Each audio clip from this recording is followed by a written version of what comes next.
नमस्कार, city light में बहुत बहुत स्वागत है आप सभी का। मैं हूं आपके साथ छाया चौधरी। बुलेटिन की शुरुआत करेंगे वडोदरा से मिल रही इस वक्त की बड़ी खबर के साथ। IOCL की रिफाइनरी में भीषण विस्फोट हुआ है। कई किलोमीटर दूर तक धुएं का गुबार दिखाई दे रहा है। एक कर्मचारी झुलसा है, फिलहाल उसका इलाज जारी है। फायर ब्रिगेड की टीम भी मौके पर मौजूद है। आग पर काबू पाने की कोशिश यहां पर की जा रही है। तस्वीरें आपके सामने है, किस तरह से आग ने वहां पर भीषण रूप ले लिया है, आप भी तस्वीरों में देखकर समझ पा रहे होंगे। फिलहाल एक मजदूर घायल है, एक कर्मचारी झुलसा हुआ है जिसका इलाज जारी है। फिलहाल फायर ब्रिगेड की टीम को सूचना दे दी गई थी। फायर ब्रिगेड की टीम भी मौके पर मौजूद है। आग पर काबू पाने की कोशिश की जा रही है। तो देखिए, दूर तक ये आग की लपटें दिखाई दे रही है। फिलहाल IOCL की रिफाइनरी है जहां पर भीषण विस्फोट हुआ है। फिलहाल किस वजह से हुआ इसकी जांच भी की जाएगी, लेकिन अभी तो सिर्फ एक ही परेशानी है कि आग किसी तरह से आग पर काबू पाया जा सके। फिलहाल फायर ब्रिगेड की टीम मौके पर मौजूद है। अब आग पर काबू करने की कोशिश लगातार यहां की जा रही है।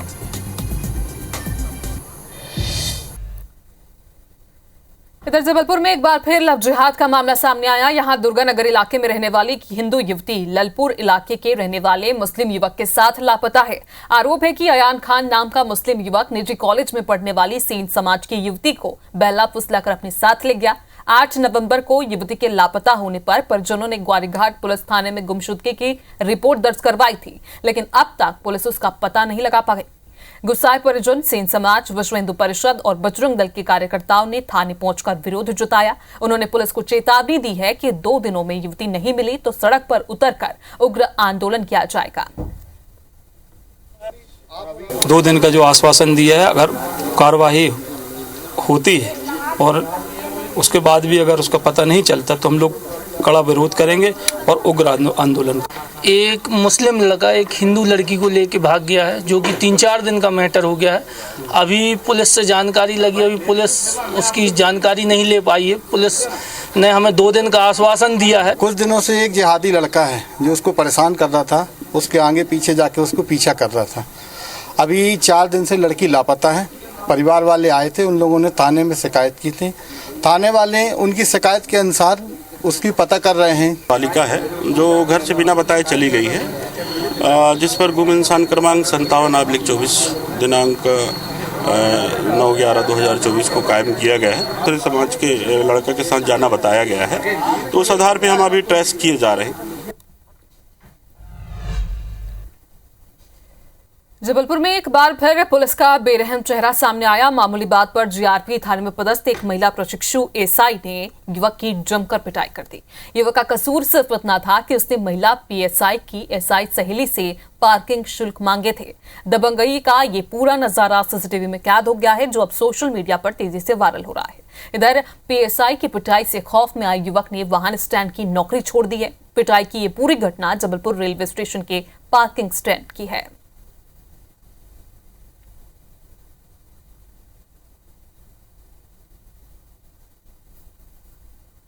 तो लड़के ने उनसे बिल मांगा। बिल मांगने पे क्या होता है, उसमें QR कोड होता है, उसको जनरेट किया। जब उसे स्कैन करने के बाद से तो उसमें अमाउंट आता है, फाइनल फिगर। तो उस लड़के ने उनसे पैसे मांगे, तो उन्होंने कहा कि हम स्टाफ के हैं, पैसे नहीं देंगे। कोई पैसे का उल्लेख नहीं है, मगर कुछ ज़्यादा मांग रहा था। उन्होंने जो रिपोर्ट की है, अब ये पूछताछ के पता चले कर लेंगे कि उसमें क्या।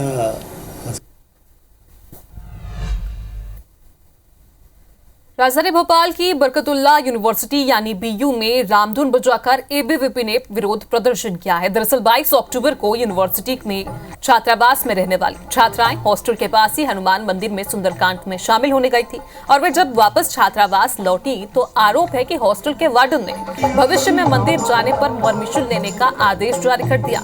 इसी बात से नाराज ABVP कार्यकर्ताओं ने यूनिवर्सिटी में ही रामधुन गाकर विरोध जताया। इसका जायजा लिया है हरप्रीत कौर ने।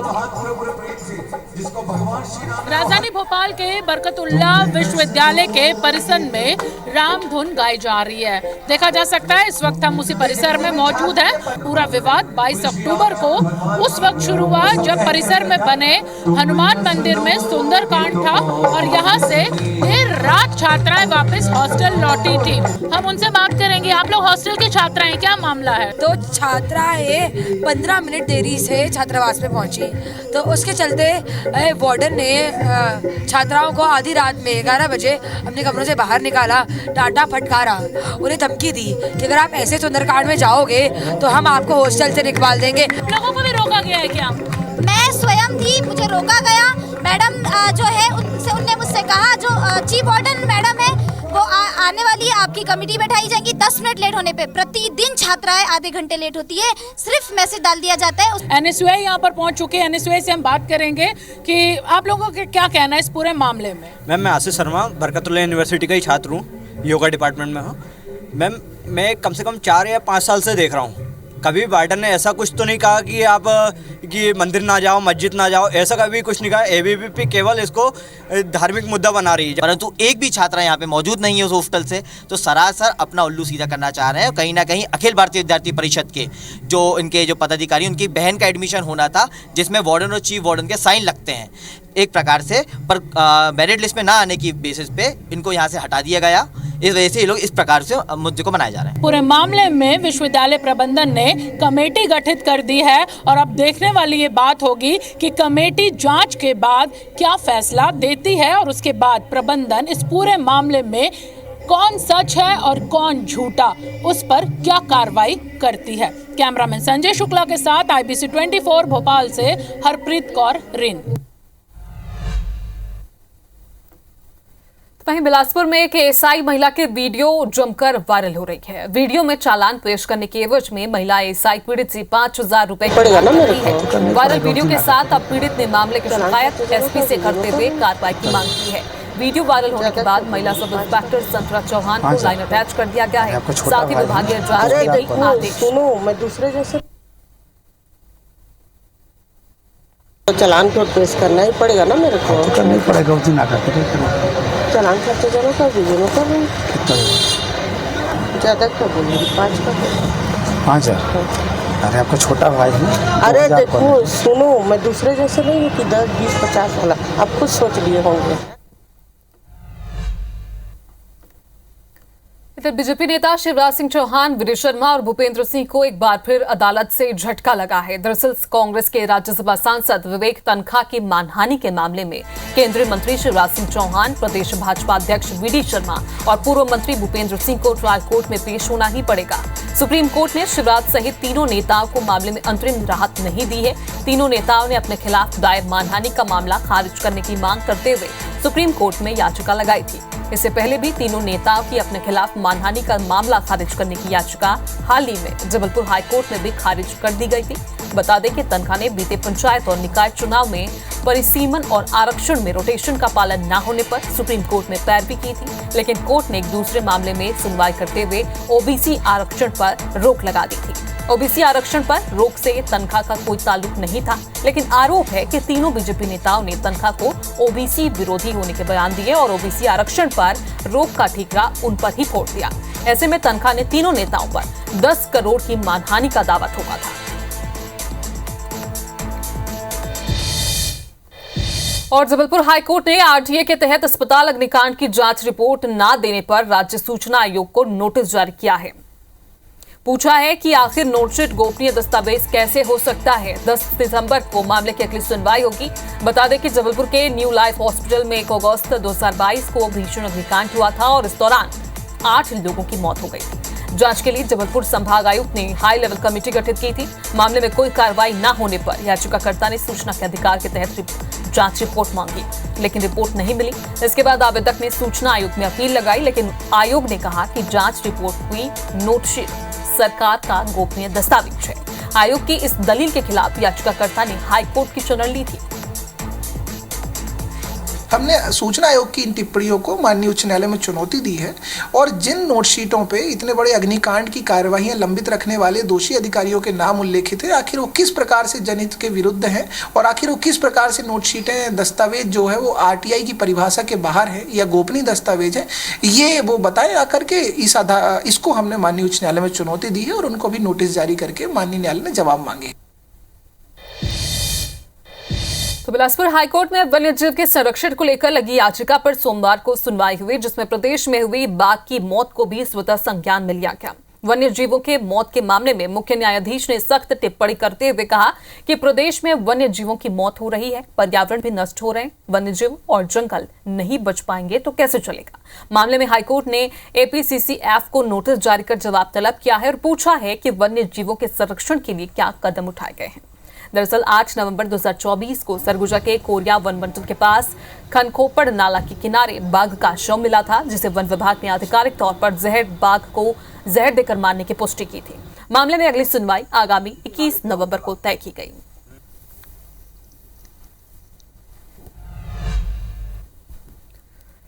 तो खबर छतरपुर से, जहां पर कलेक्टर के घर के बाहर प्रदर्शन किया गया। किसानों ने यहां प्रदर्शन किया। खाद न मिलने से किसान काफी परेशान है, इसी को लेकर उन्होंने प्रदर्शन का रुख अख्तियार किया था। तहसीलदार के आश्वासन के बाद फिलहाल प्रदर्शन रोका गया और खाद न मिलने से यहां के किसान काफी परेशान हैं, नाराज हैं। सटाई रोड पर मंडी के वेयरहाउस में खाद नहीं दी जा रही थी, इसी को लेकर किसान कलेक्टर के घर के बाहर पहुंचे। तहसीलदार के आश्वासन के बाद फिलहाल प्रदर्शन को रोक दिया गया, लेकिन किसानों ने यहां जाकर जमकर प्रदर्शन किया है, विरोध जताया है और तहसीलदार ने जब आश्वासन दिया उसके बाद ही किसी तरह किसान मानने को तैयार हुए।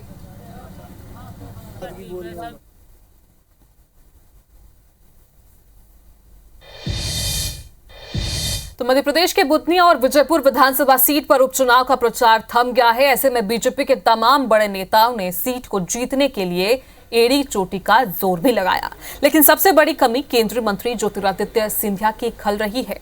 इस सीट पर ना तो सिंधिया आए, ना ही उनके समर्थक और विधायकों ने प्रचार किया, जिसको लेकर कांग्रेस तंज कस रही है। जीतू पटवारी ने कहा कि रामनिवास से हर कोई नाराज है, जनता सबक सिखाएगी।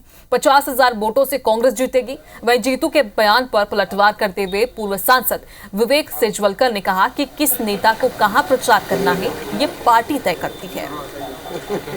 रामनिवास जी से पूरी जनता नाराज है, वो हो भी गए तो क्या हो गया। रामनिवास जी ने जो कृत्य किया उसको कोई माफ नहीं करना चाहता। चुनाव जब लड़ा जाता है तो पार्टी का एक तरह से तय करते हैं किसको कहाँ भेजना, क्या करना। तो अगर जो बात आप जिस तरह कह रहे हो वो मैं उससे सहमत नहीं हूँ। सिंधिया जी को वहाँ अगर नहीं भेजा है पार्टी ने तो सिंधिया जी नहीं गए होंगे। वो कोई सिंधिया जी के मन पर नहीं था कि जाना कि नहीं जाना। देखिए भारतीय जनता पार्टी जो चुनाव लड़ती है पूरे पार्टी तय किया, उसके हिसाब से हो रहा है। वहीं बिलासपुर में धर्मांतरण को लेकर कांग्रेस विधायक अटल श्रीवास्तव हिंदू संगठनों के निशाने पर हैं। भगवा पर सवाल उठाने को लेकर हिंदू संगठन भड़के हुए हैं और विधायक के खिलाफ मोर्चा खोलते हुए लामबंद हो गए हैं। दरअसल कांग्रेस विधायक अटल श्रीवास्तव ने पिछले दिनों हिंदू संगठनों पर सवाल खड़े करते हुए उन्हें भगवा गुंडा बता दिया था। उन्होंने ये बयान आदिवासी समाज के प्रार्थना भवन का हिंदू संगठनों की ओर से विरोध करने पर दिया गया था। कांग्रेस विधायक के इस बयानबाजी से हिंदू संगठन लगातार पुतला दहन और प्रदर्शन कर रहे हैं और उन्हें सनातन विरोधी बता रहे हैं। कांग्रेस विधायक का कहना है कि सबको अपने धर्म का प्रचार और सम्मान करने की आजादी है, लेकिन हिंदू संगठनों के आड़ में कुछ लोग माहौल खराब करना चाहते हैं। श्रीवास्तव जी सुधर जाओ और जिन धर्मांतरण करने वाले लोगों के गोद में बैठ करके आप इस टाइप का बयान दे रहे हो ना, हमको पता है कि किसके होटल में धर्मांतरण का खेल हो रहा है। 6-8 महीने से किसके होटल में धर्मांतरण का खुला खेल हो रहा है। अभी तो ये अंगड़ाई है, आगे आपको मुंहतोड़ जवाब दिया जाएगा। हम सारे हिंदू संगठन को आपत्ति इस बात से है कि जो उन्होंने दिग्विजय सिंह की बात को बल दिया कि भगवा आतंकवाद या भगवा गुंडे। आप अपनी धर्म की राजनीति और राजनीति में धर्म को दोनों को मिक्सअप करने की कोशिश मत कीजिए। सभी अपने अपने धर्म मानने का अधिकार है, प्रार्थना करने का अधिकार है। इस तरीके से भगवा पहनकर हिंदुत्व को भी बदनाम ना करें। आने वाले समय में यही होता जा रहा है कि लगातार इस तरीके की घटनाएं हो रही हैं, इस तरीके की घटनाओं को अंजाम दिया जा रहा है और पुलिस प्रशासन और जिला प्रशासन मौन बैठा हुआ है। इधर राजधानी भोपाल में मध्य प्रदेश स्वास्थ्य संचालनालय में एक बार फिर से कुर्की करने कोलकाता से कोर्ट की टीम पहुंची, लेकिन दूसरी बार भी कुर्की टीम को निराशा ही हाथ लगी है। टीम को देखकर संचालनालय में मौजूद अफसरों ने विभाग दफ्तर के गेट पर ताले लगा दिए। जायजा लिया है IBC 24 के संवाददाता दुष्यंत पाराशर ने। 2013 के मामले को लेकर एक कुर्की टीम जो है वो स्वास्थ्य संचालनालय पहुंची है और उस टीम के पहुंचने के बाद से ही इस संचालनालय में हड़कंप मचा हुआ है। तमाम सारे कमरों में जो है ताले लगे, यहाँ पर नज़र आ रहे हैं, क्योंकि जब ये टीम इससे पहले पहुंची थी उस दौरान इस टीम के साथ में बदसलूकी हुई थी। तमाम सारे वीडियोस सोशल मीडिया पर सामने आए थे और उसके बाद अब जब ये टीम दोबारा पूरी फोर्स के साथ में न्यायालय की टीम के साथ में पहुंची है तो कहीं ना कहीं अधिकारी जो है नदारद नज़र आ रहे हैं। कोर्ट के वकील हैं पूर्णाशीष भूनिया जी, उनसे बात कर लेते हैं। सर, किस टाइप का ये पूरा मामला है और आखिर क्या जुर्माना लगाया गया था? इंसेक्टिसाइड सप्लाई किया था 2013 साल में, और 2013 साल में 50,70,000 का इंसेक्टिसाइड सप्लाई किया था। वो लोगों ने क्या इंसेक्टिसाइड्स ले लिया, उसको टेस्ट हो गया, पहले तो टेस्ट होता है, टेस्ट पे सब कुछ कंप्लीट हो गया, इंसेक्टिसाइड्स यूज कर लिया। यूज करने के बाद 2016 तक कोई पैसा नहीं दिया कंपनी को। SLP में भी उन लोग का SLP भी खारिज हो गया सुप्रीम कोर्ट में, इसको बाद भी ये लोग पैसा नहीं दे रहे। इसीलिए माननीय विवेक सक्सेना जी, जो यहाँ का कमर्शियल कोर्ट का जज साहब है, डिस्ट्रिक्ट जज, तो उन्होंने डायरेक्शन दिया, ऑर्डर पास किया है कुर्की करने के लिए। कितना इनको जुर्माना राशि हुआ है? अभी राशि है 19 करोड़ 34 लाख। पिछली बार जब यहाँ पर ये टीम पहुँची थी तो ये डॉक्टर वंदना खरे से उनकी बहस हो गई टीम की, और उसके बाद इस टीम को यहाँ से जाना पड़ा। तो ऐसे में उस समय कार्रवाई नहीं कर पाई थी ये टीम, और एक बार फिर से ये टीम पहुँची थी तो यहाँ पर तमाम सारे अधिकारियों के ऑफिसेज में ताला जो है वो नज़र आ रहा है। तो इससे ये समझा जा सकता है कि सुप्रीम कोर्ट के आदेश और जिला और हाई कोर्ट के आदेश भी यहाँ पर नाकाफ़ी इस पूरे मामले में साबित होते हुए नज़र आ रहे हैं। कैमरा पर्सन विनीत के साथ दुष्यंत पारा सर, IBC 24 भोपाल। इसी के साथ इस बुलेटिन में फिलहाल अभी के लिए इतना ही, लेकिन आगे देखिए एक बुलेटिन पूरा अपडेट नवरत्न पाराशर के साथ। मुझे दीजिए इजाजत, नमस्कार। IBC 24 number 1 news channel in Madhya Pradesh, Chhattisgarh.